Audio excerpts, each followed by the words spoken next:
Ave Maria in the Afternoon is a co-production of Ave Maria Radio and EWTN Radio and carried across the EWTN Global Catholic Radio Network.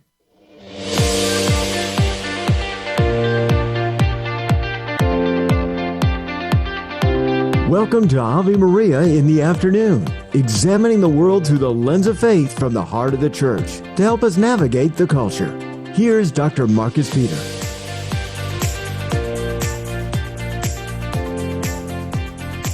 Good afternoon, and thank you for joining us on this hour of Ave Maria in the Afternoon. I'm Marcus Peter, coming to you from the Good News Cruise, and we are in Haiti right now. This cruise is put together by Ave Maria Radio and Corporate Travel, and it's a wondrous experience of renewing marriage and family life. This hour, we will be joined by our friend, who is no stranger to this program. He joins us every week, our friend Dr. Matthew Bunson, to talk about church news, current events in light of church teachings. Over the year 2024, this is a bit of a recap, but a little more than that. We also want to talk about the implications of a lot of these issues and how they're going to impact us moving forward. In a very particular way, one of the things that's going to stand out is the case of Father Marco Rubnik, the former Jesuit priest who has now been removed from the Jesuit order and who's actively being investigated right now. The scandal has involved numerous nations because he was one of the most noteworthy artists for mosaics that was available in public display, Catholic stories, biblical stories available in public display. So it might take years in terms of answering the question of what to do with his artwork. And that's one of the things I'm going to talk about with Matthew, because there's a real issue here. If we were to say that all of these works of art have to be removed completely, then the logistical discussion in play is going to be not only paramount, it's going to be substantial, because we have to consider the mechanics of disassembling the works, replacing them with something better, raising the funds needed to make that happen. And as we all know, right now the church is undergoing anywhere from diminishing in terms of her numbers. I mean, all of these issues are true concerns. And so as we talk about all of this, we have to understand that in this particular case, there is no easy answer, and yet justice for the victims is what the church wants to move forward on. The other thing we also need to consider is, as we think about all those doctrinal questions that were raised in terms of things like fiducia supplicans, for example, the beautiful thing is the church and her infinite wisdom and her perennial magisterium continue to uphold the teachings of Jesus Christ. And that is her stalwart fidelity, and that's our great hope. And all of this we talk with Matthew after the headlines. Thank you, Marcus, and good afternoon, everyone. This is your Ave Maria Radio News for Thursday, January 9th. It's the feast of St. Adrian of Canterbury. And today's news is brought to you by Ave Maria University. Your vocation location is at avemaria.edu. Almost 400,000 people are facing evacuation orders or warnings as wildfires ravage Southern California. At least 5 people have died since the wildfires erupted on Tuesday, but officials said more thorough searches are needed for a clearer death toll. The Palisades fire and Eaton fire both remain 0% contained. Thousands of structures have been destroyed by the fires. The funeral for former President Carter in Washington, D.C. is over, and his body is on its way to Georgia. Among those who spoke included President Biden, Carter's 3 grandsons, and former President Ford's son, Stephen. Carter died at the age of 100 late last month and will now return to his hometown of Plains to be buried next to his wife. All 5 living presidents were in attendance at the Washington National Cathedral. The Israeli army says it recovered the body of a hostage in Gaza. The army said it recovered the remains of 53-year-old Yusuf Ziadni from an underground tunnel in Rafah and has returned his body to Israel. Ziadni was kidnapped on October 7th when Israel was attacked by Hamas. And the college football playoff semifinals kicks off tonight. Number 7 Notre Dame will take on number 6 Penn State in the Orange Bowl in Miami Gardens at 7:30 p.m. Eastern. The Irish defeated Georgia in the Sugar Bowl to make it to the Final Four, while Penn State knocked off Boise State in the Fiesta Bowl. From the Ave Maria Radio.net news desk, I'm Dan McGraw.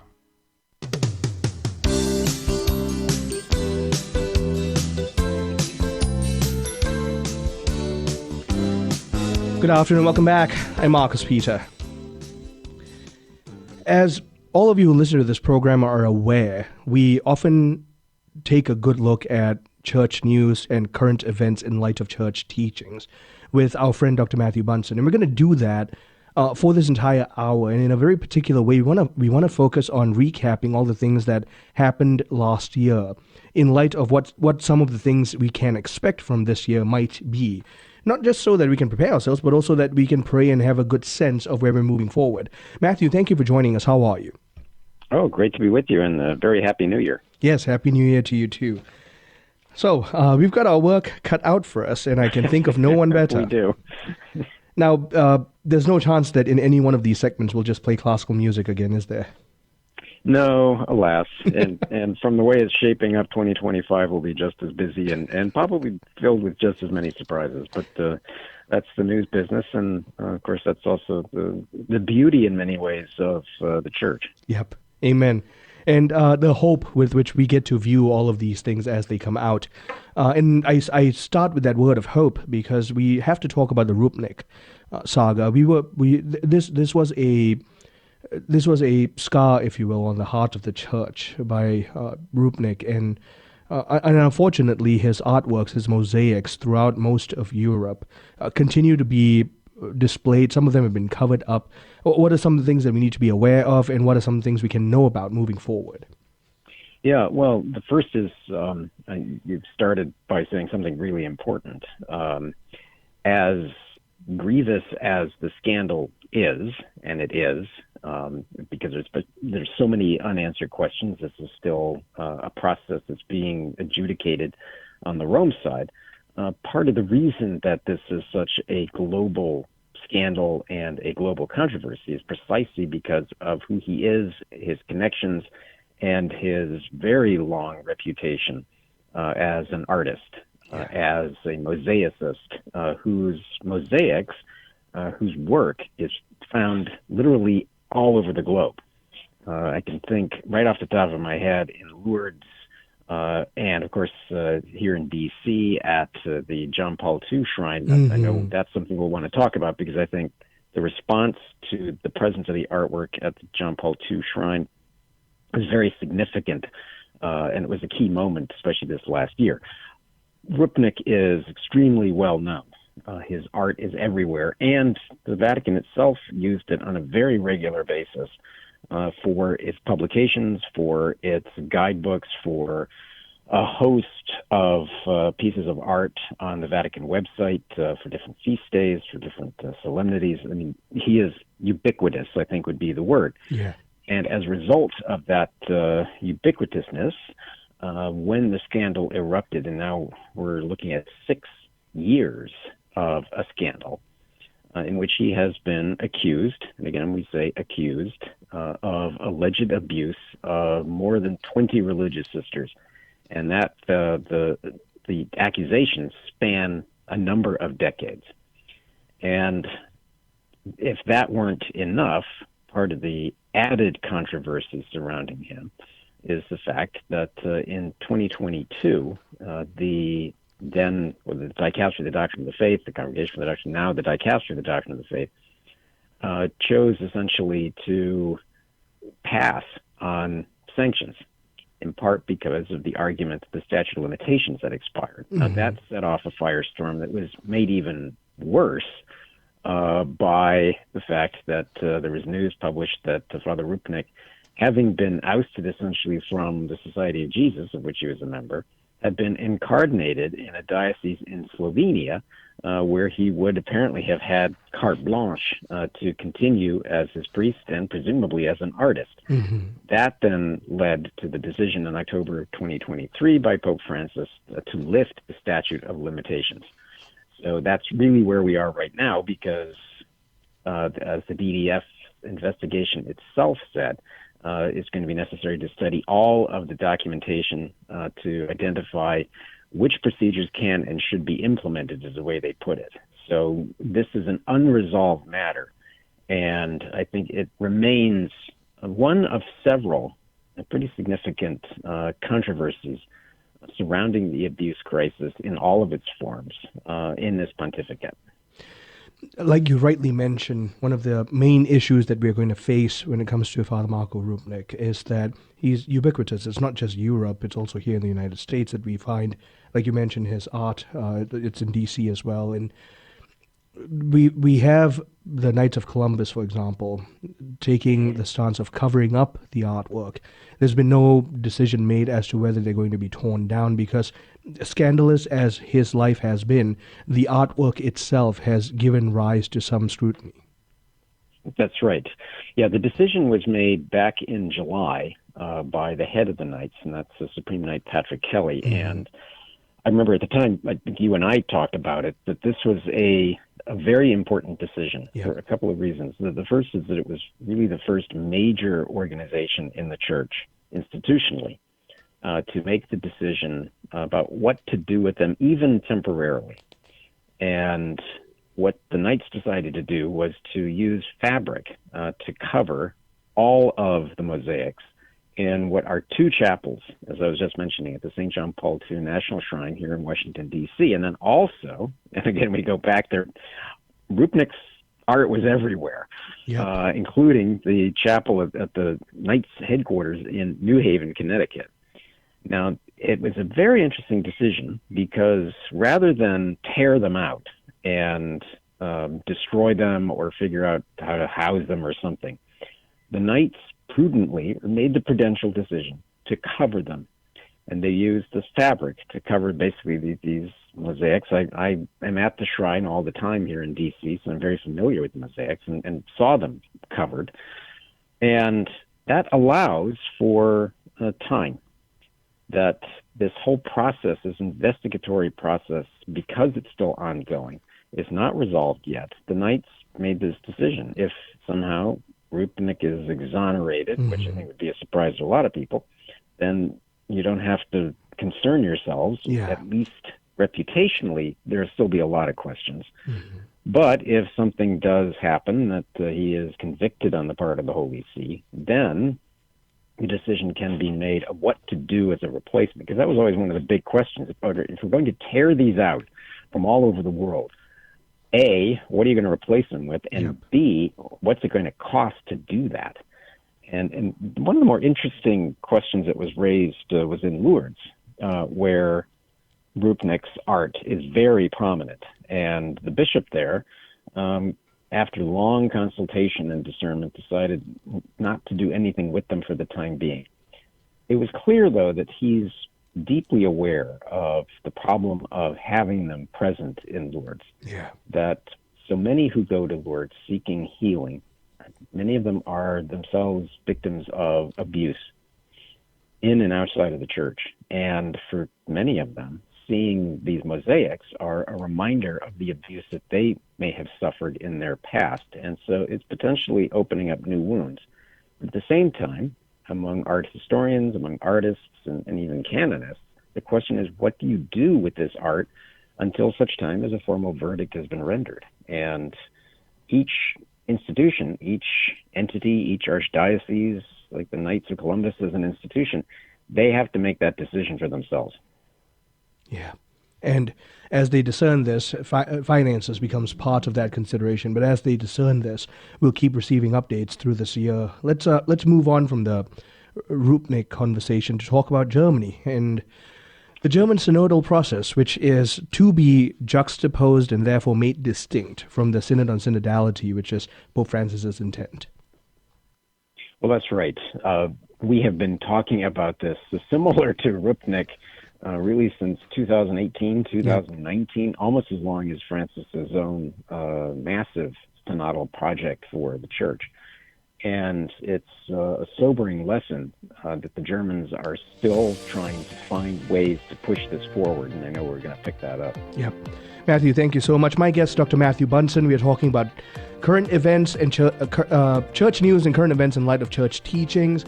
And we're recapping all the events that took place last year so that we can know how to look forward to what might be happening this year. Stay tuned. I'm Marcus Peter.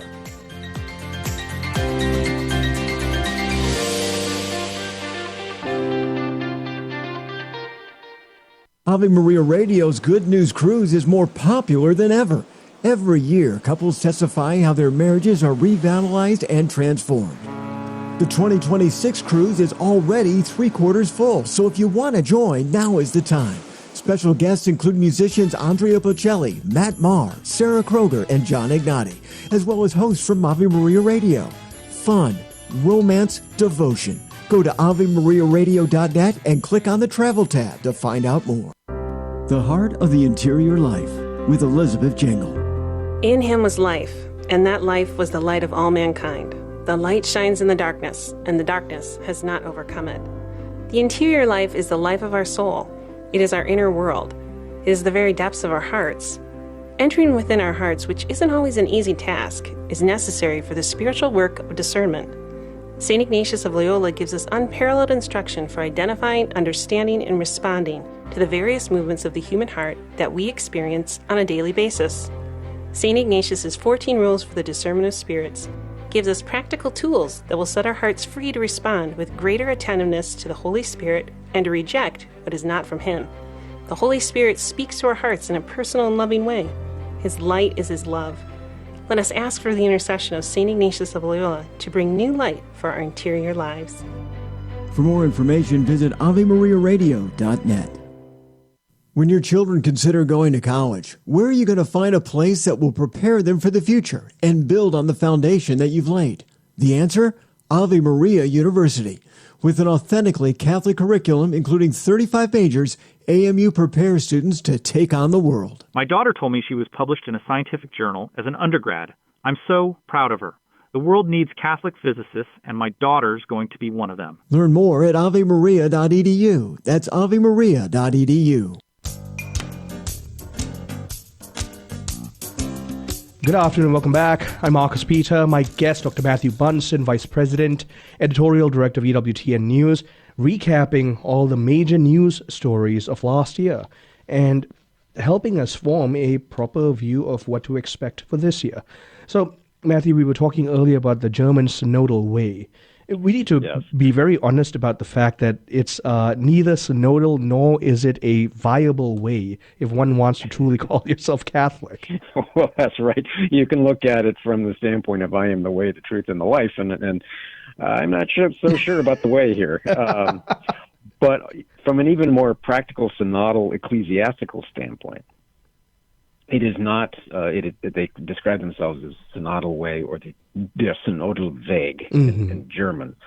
It isn't the synodal way in the sense that it is, and I'll use the term very deliberately, something of a betrayal of Pope Francis's vision for a synodal way. And that's something that he said all the way back in 2019, that he asked them not to go down their road and their vision for synodality, rather to take his road. And that's the road, of course, that led to the two different sessions of the Synod of Bishops that I know we want to talk about.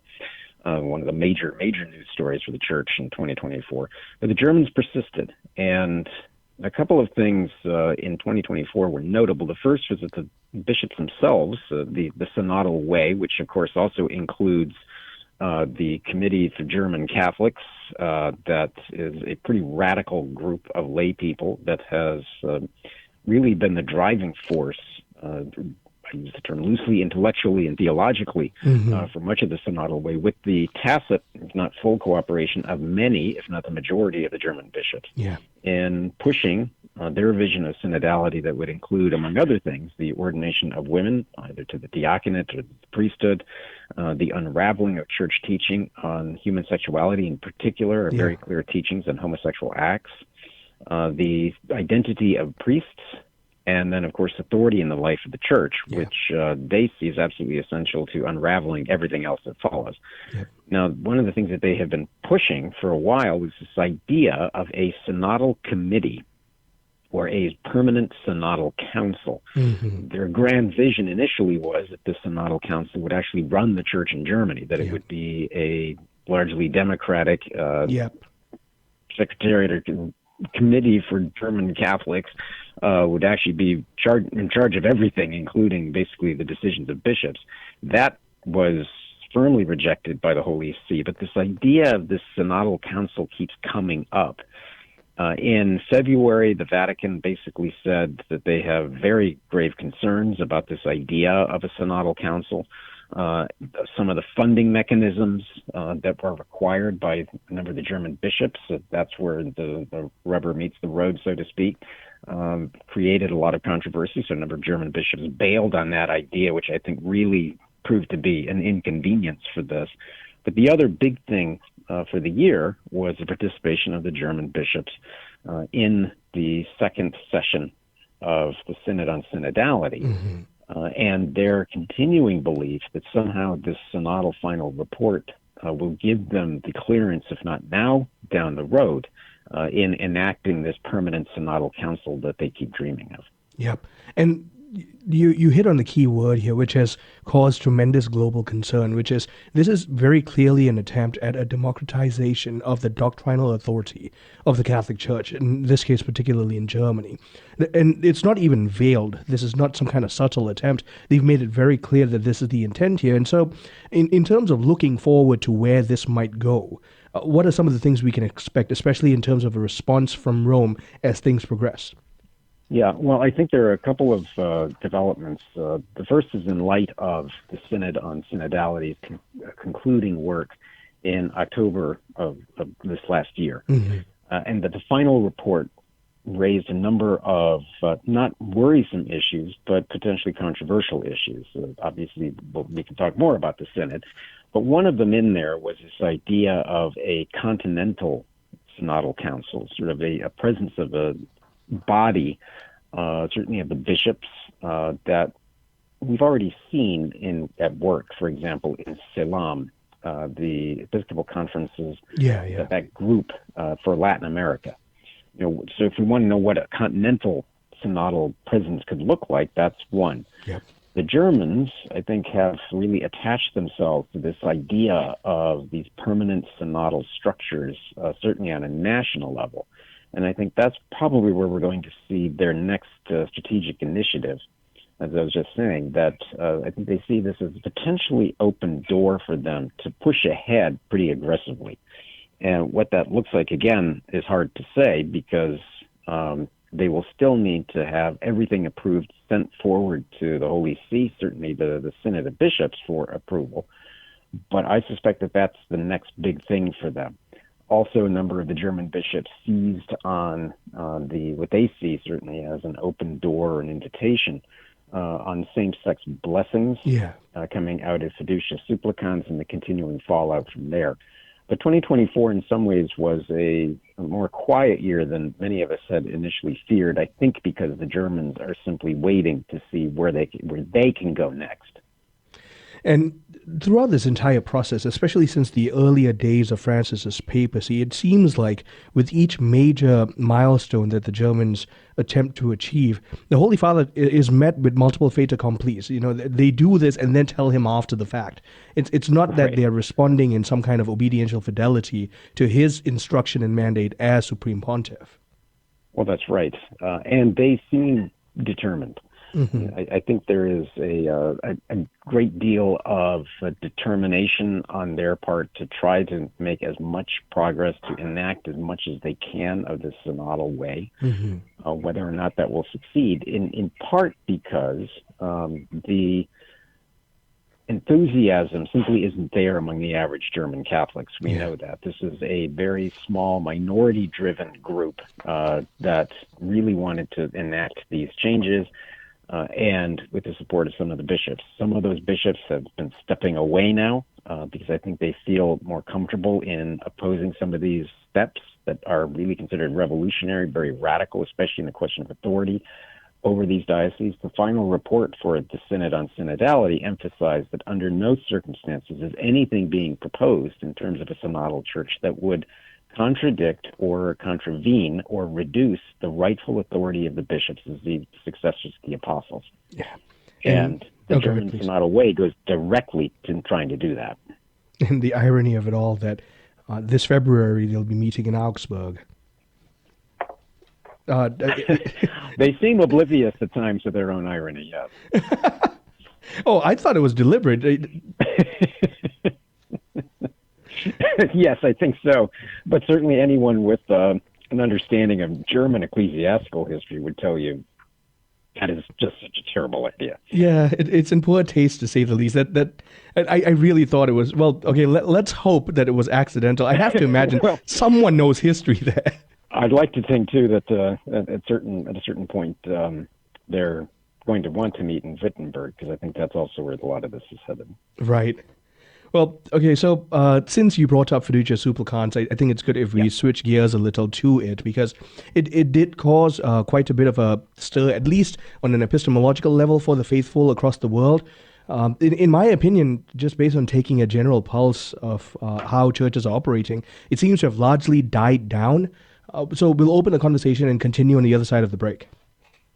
Yeah, well, it is interesting to note that at the end of 2023, when the decree was issued with the approval of Pope Francis, that's important to note, under the recently then appointed prefect of the Dicastery of the Doctrine of the Faith, Cardinal Victor Manuel Fernandez, that the uproar over the holidays was pretty intense. Then we came into early 2024, and we had the global reaction of bishops and the faithful, in particular in Africa. We saw some very interesting responses from a variety of Episcopal conferences and groups of bishops. I think in particular of the remarkable work done, and this has been somewhat forgotten, under Cardinal Willem Eyck of Utrecht and the Dutch bishops. So what followed in 2024 was a reaction in some ways that many people did not quite anticipate when Fiducia was first released. We are continuing this conversation with our friend Dr. Matthew Bunson, who is Vice President and Editorial Director of EWTN News. Stay tuned. I'm Marcus Peter.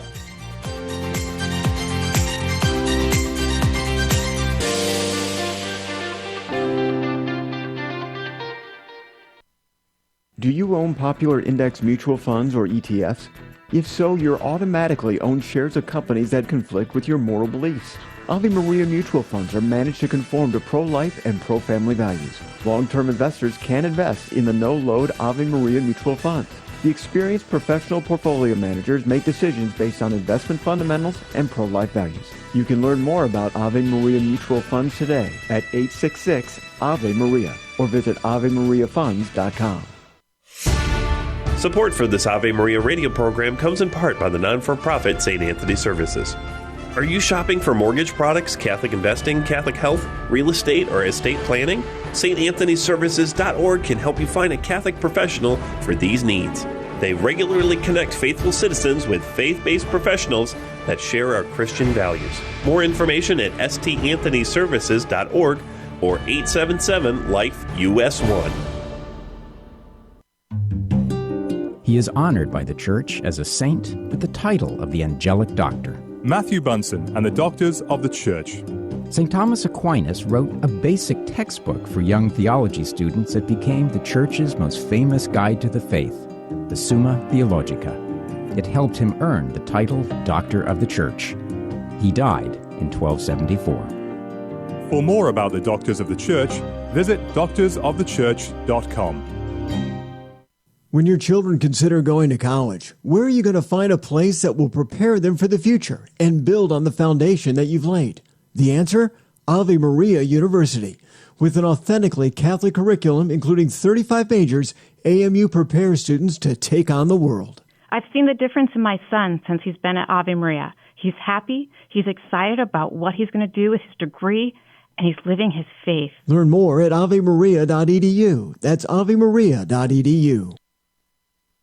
It's time for Family Man with Dr. Gregory Popchak.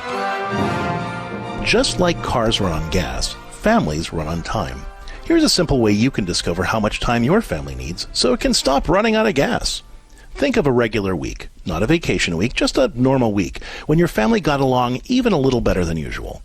Ask yourself, how much time did we spend together that week? What things did we do together that we don't normally do?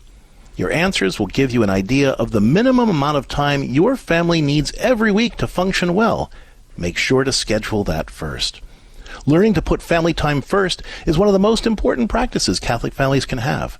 To discover more ways your family can celebrate the liturgy of domestic church life, check out the newest editions of Parenting with Grace and visit CatholicCounselors.com. I'm Dr. Greg Popchak, but you can call me Family Man. To discover more ways faith can enrich your life, visit CatholicCounselors.com. Christ is the answer, with Father John Riccardo. Maybe we need to ask ourselves, do we really know Jesus? Maybe another way to ask that would be, how familiar are you with the Gospels? When I was living in D.C., I was on the plane taking a late flight home, sitting next to a young girl. She was probably 16, 17. I had my collar on, and we got talking, and she said somehow in the course of the conversation, she acknowledged that she was running away from home and was in the midst of an awful lot of difficulties that were going on. Her story seemed to be remarkably akin to the story of the prodigal son, which we just heard this past Sunday at Mass, huh? And so I started to speak a little bit about that with her. And I said, you sound a little bit like the younger son in the story of the prodigal son. And she looked at me like I was from Mars. And I said, are you not familiar with the story of the prodigal son? And she says, no, never heard it. And I just looked at her and I says, oh my goodness, are you in for a wonderful evening?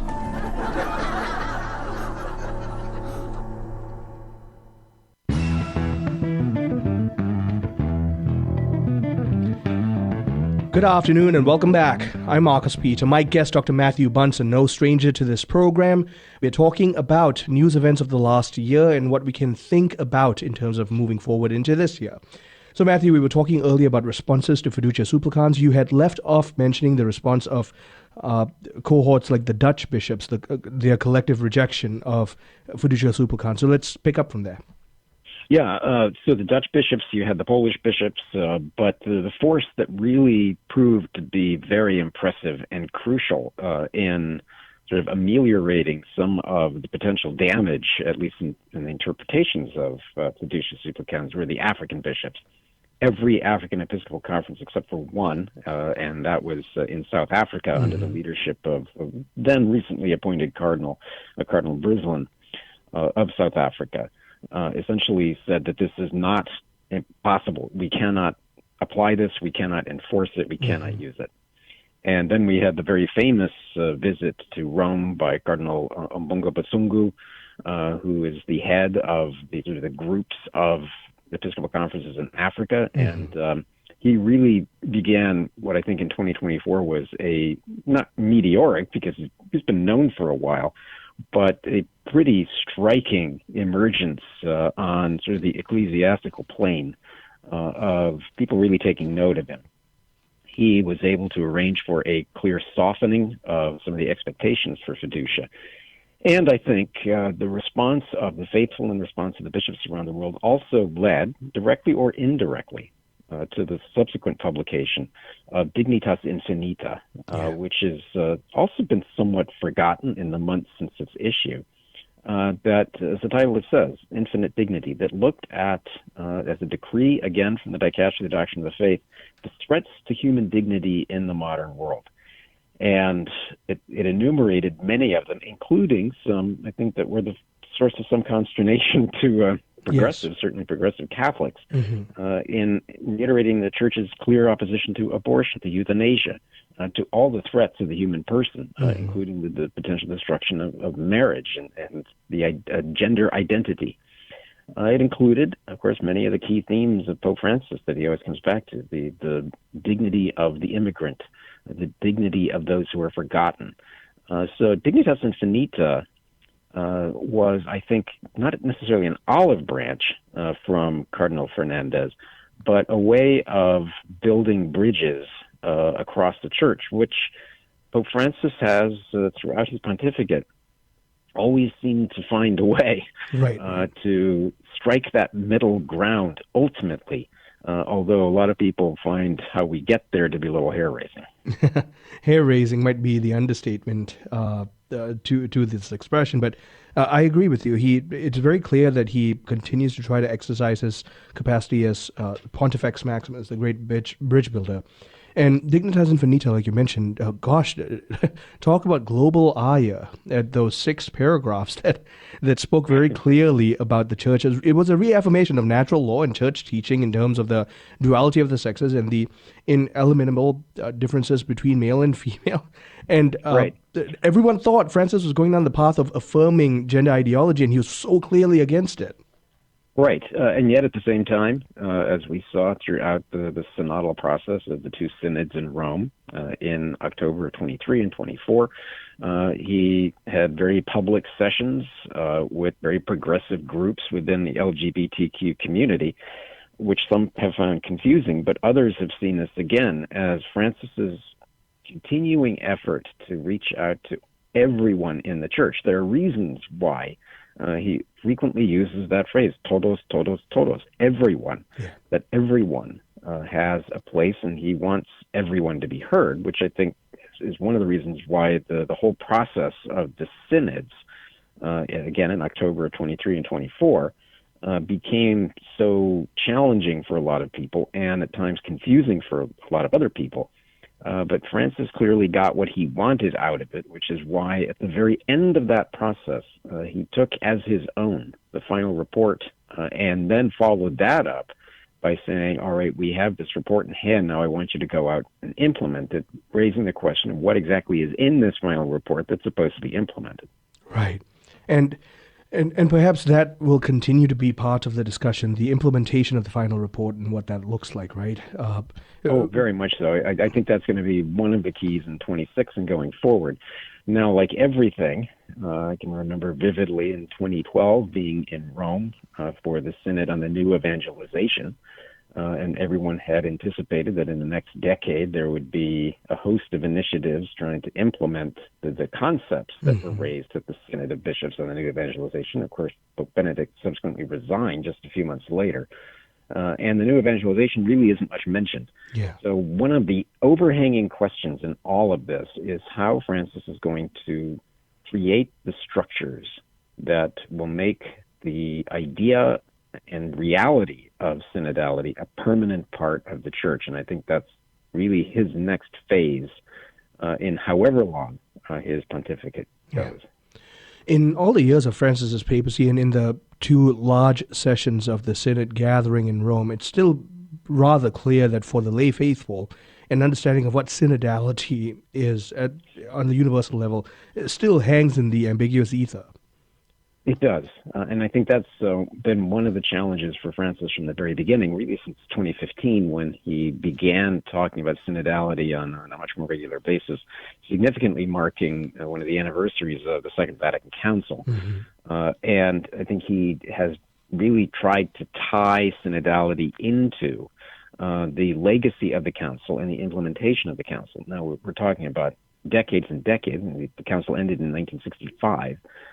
But it is also a reality in the church, as we have seen with previous great reforming councils, such as Trent, that it can take decades and decades for a council to be fully implemented and fully understood, which is one of the reasons why we have this idea of long-term discernment and reflection.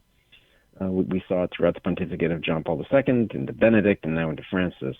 And there are at times competing visions for what the council means and how it should have been interpreted, but I think Francis sees synodality as, for this new millennium, from his standpoint, key to understanding where the church needs to go for authentic evangelization in the modern world. That's certainly, he's made that clear that that's his goal. Yeah, exactly. And we'll see how this fleshes out towards the continuation of his pontificate all the way till the end of his life. This seems to be the goal that he wants. This seems to be the vision he wants to leave for the church as the mark of his papacy. Very much so. I can't help but think... go ahead, please. Well, I was going to say, we can't also talk about the Synod because of the timing that was very deliberate on his part without also assessing his encyclical that he released right at the end of the Synod, and that's the Lexit Nos, which focused on the heart of Jesus.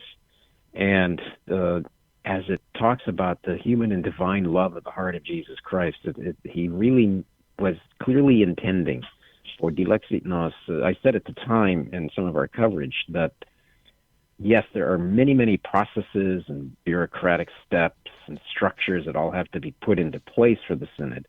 But I think in Dilexit Nos, he was also trying to give a heart to this synodal process, that it has to be more than just programs and processes. And Dilexit Nos is, I think, will go down as Francis's greatest writing, and it's one that I think the world does actually need because of the way that he does place so much on the love of Christ and the heart of Christ that we have to make our own. Right. And in a very particular way, a lot of these things that he does talk about, I think it's Patris Corde that he had written before about Saint Joseph. Am I remembering this correctly? The heart of the Father. Yes. There were similar themes there in terms of drawing from the love of the Father and therefore drawing to the love of the Sacred Heart. And so in light of all of this, Dilexit Nos also marks a particular kind of way in which Francis wants to speak to the Church, because he could have taken the results of the second session of the Synod and put out an apostolic exhortation, as has been recent tradition, but instead he accepted the final document in its suggestions and published Dilexit Nos separately. We are continuing this conversation with our we're continuing this conversation with our friend Dr. Matthew Bunson, Vice President, Editorial Director of EWTN News, about past events and how to move forward in light of church teaching. Stay tuned. I'm Marcus Peter.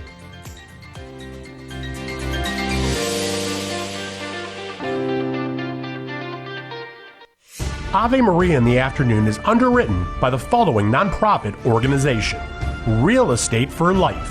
Buying or selling your home or business property? Real Estate for Life can connect you with one of 1,400 pro-life real estate agents around the world. When Real Estate for Life receives a referral fee, they donate 70% to Ave Maria Radio and Human Life International. More information at realestateforlife.org or 877-LIFE-US1. That's realestateforlife.org. The Catholic Church teaches that Jesus Christ is literally and wholly present, body and blood, soul and divinity, under the appearances of bread and wine. St. John the Apostle records the John chapter 6 Bread of Life discourse, in which Jesus states that his flesh is true food and his blood true drink. Who better to understand John's writings and subsequent teachings than a disciple and student of John, St. Ignatius of Antioch? In his letter to the Smyrnians in 110 AD, Ignatius writes, "I have no taste for corruptible food, nor for the pleasures of this life. I desire the bread of God, which is the flesh of Jesus Christ. And for drink, I desire his blood, which is love incorruptible." The Catholic Church absolutely follows St. John and St. Ignatius in taking Jesus at his word. Examining the truths of the Catholic faith, this is faithforensics.org. St. Therese once told her sister Celine that when we trust ourselves and not God, our soul becomes barren and incapable of virtue. Her remedy? External works of charity.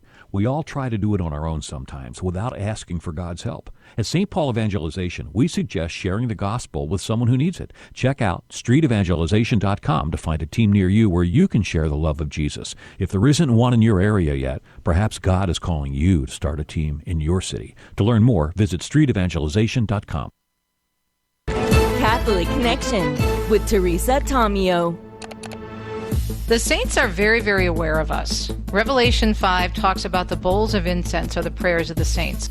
We ask them for their intercession, and they love praying for us. St. Therese said, "I'm going to spend my time in heaven doing good on earth." And the reason people are walking through this life of sainthood, they start as venerable, then move to blessed, and then move, God willing, to canonization, is because they're interceding. In other words, they're taking requests to Jesus on our behalf. The prayers of intercession to the saints result in miracles, confirmed miracles that are tested exhaustively. So the church is built on solid ground when it comes to the intercession of the saints. Catholic Connections, Teresa Tomeo. Weekdays, 9 a.m. Eastern on EWTN Radio. How are the people of God, the Church, related to religions who have yet to receive the gospel? According to the Catholic Catechism, the Church is linked to the Jewish religion. The Jews were the first to hear the Word of God. The Jewish faith is already a response to God's revelation in the Old Covenant. To the Jews belong the patriarchs, the sonship, the giving of the law, the worship, and the promises. Of their race, according to the flesh, is the Christ. For the gifts, says the Catechism, and the call of God are irrevocable. The Muslims are related to the Church in that they acknowledge the Creator, profess to hold the faith of Abraham and adore the one merciful God, mankind's judge on the last day. The Church's bond with other non-Christian religions stems from the common belief in the origin and end of the human race, which in both cases is our Creator God. This is Peggy Stanton, and this has been the Order of Malta's Minute with the Catechism.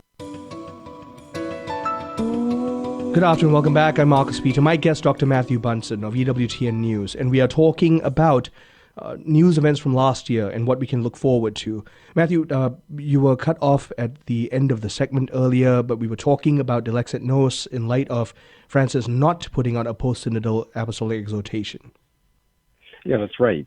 So he, as was his right, and it was noted throughout, especially when he made the reform several years ago to the Synod of Bishops itself, in a document called Episcopalis Communio, in which that he affirmed basically canon law that says that it is his privilege as Pope, which he can do anything he wants as Pope, to take whatever final document there is and make it his own. He simply attaches his name, at which point it becomes part of his papal magisterium.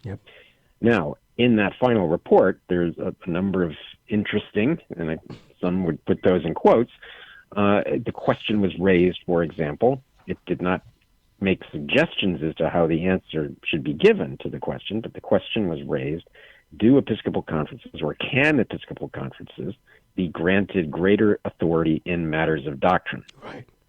It also raised the specter of a diaconal ministry for women, without clarifying what exactly that means or how it would be implemented.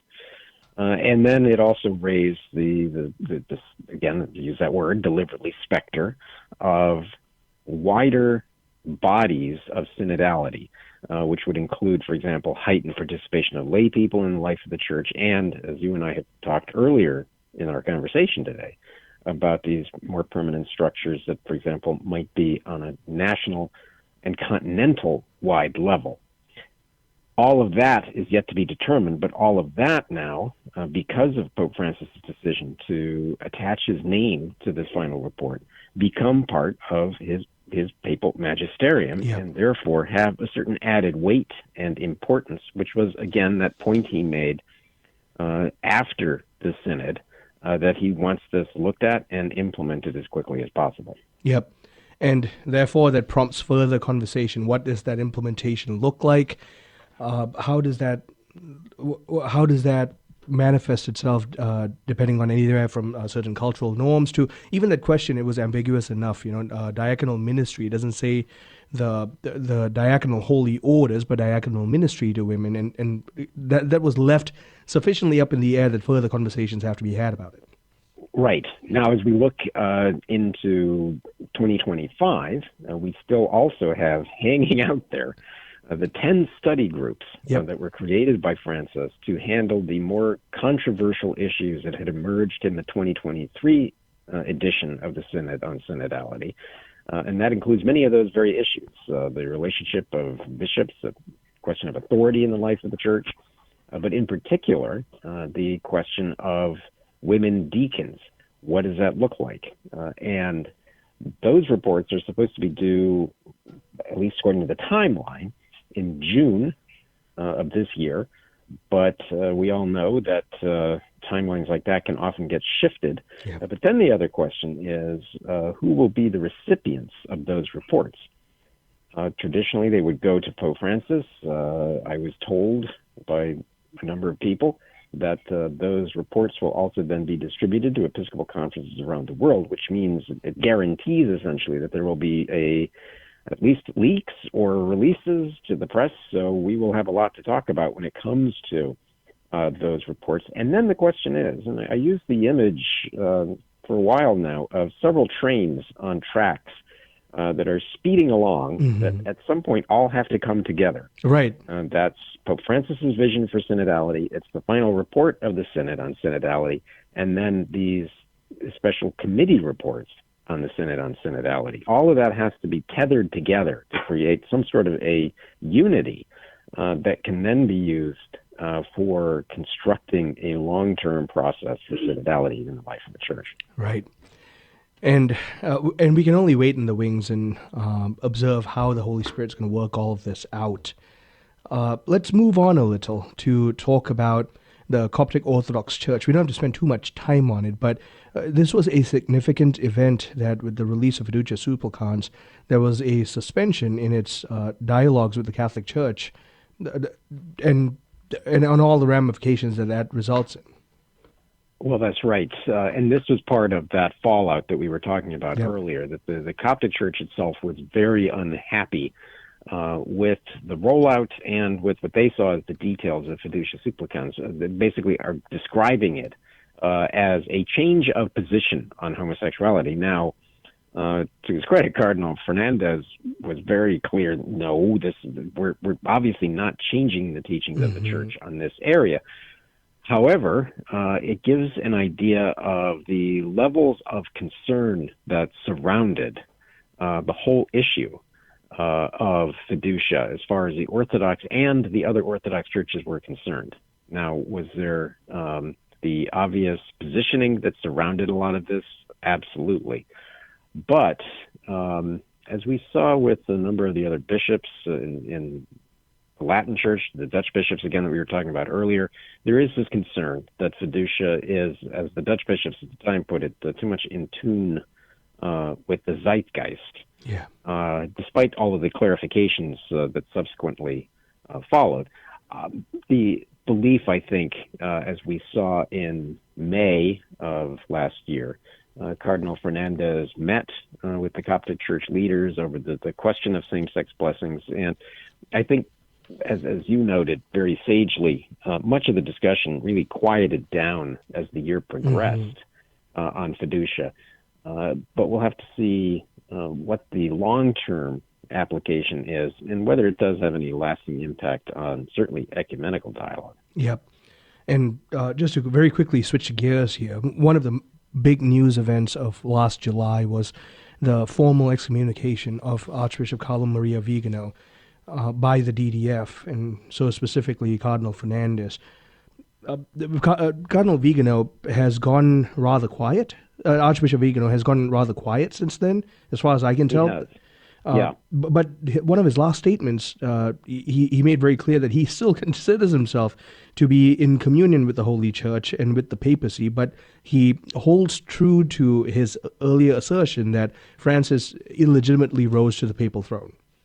Right, which in some ways was very helpful in clarifying for anyone who might have wondered why exactly the Roman decision was made. Right.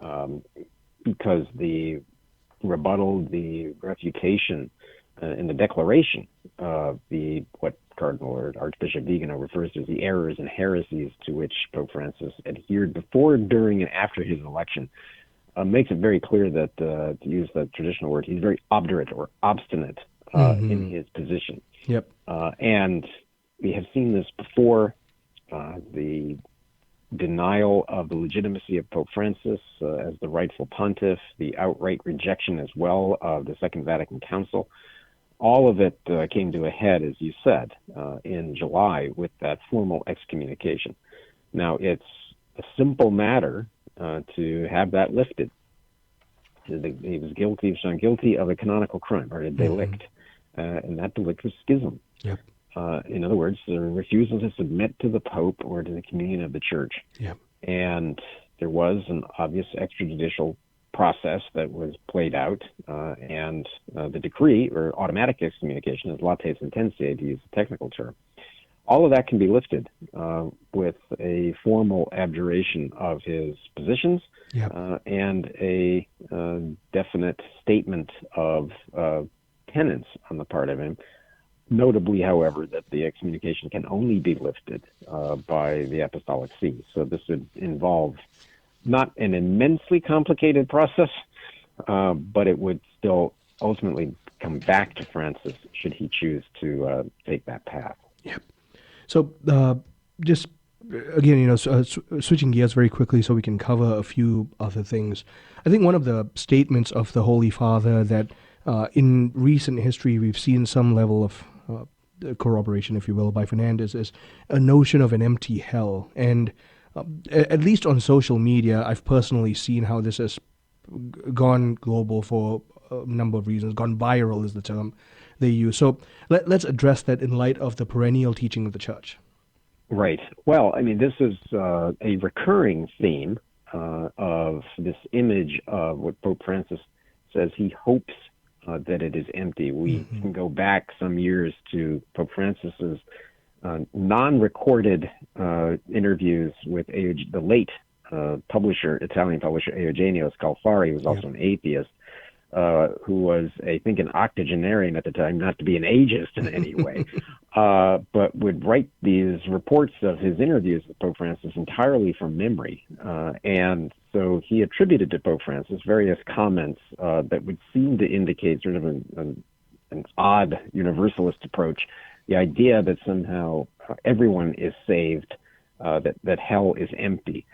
Now, Pope Francis was qualified in this most recent comment, and that comment itself was early last year, where in an interview he talked about the fact that he was very clear. He said, what I'm going to say is not a dogma of faith, but his own personal view. He said, I like to think of hell as empty. I hope it is. Now, the Church, of course, teaches, affirms the existence of hell and its eternity.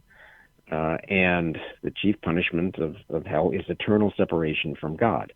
Now, the Catechism says, in hope the Church prays for all men to be saved. So we can look at Pope Francis's comments in a way being consistent with what the Catechism says. But again, it's his way of speaking at times is very idiomatic and has been at times subject to misinterpretation or a need for clarification. Yep, and as has been the case for our work here on the air that we meet up with every single week. Matthew, thank you so much. Thank you so much for making the time. It's a great privilege to be with you, and Happy New Year. Happy New Year. My guest, Dr. Matthew Bunson of EWTN News. Thank you for joining us. I'm Marcus Peter.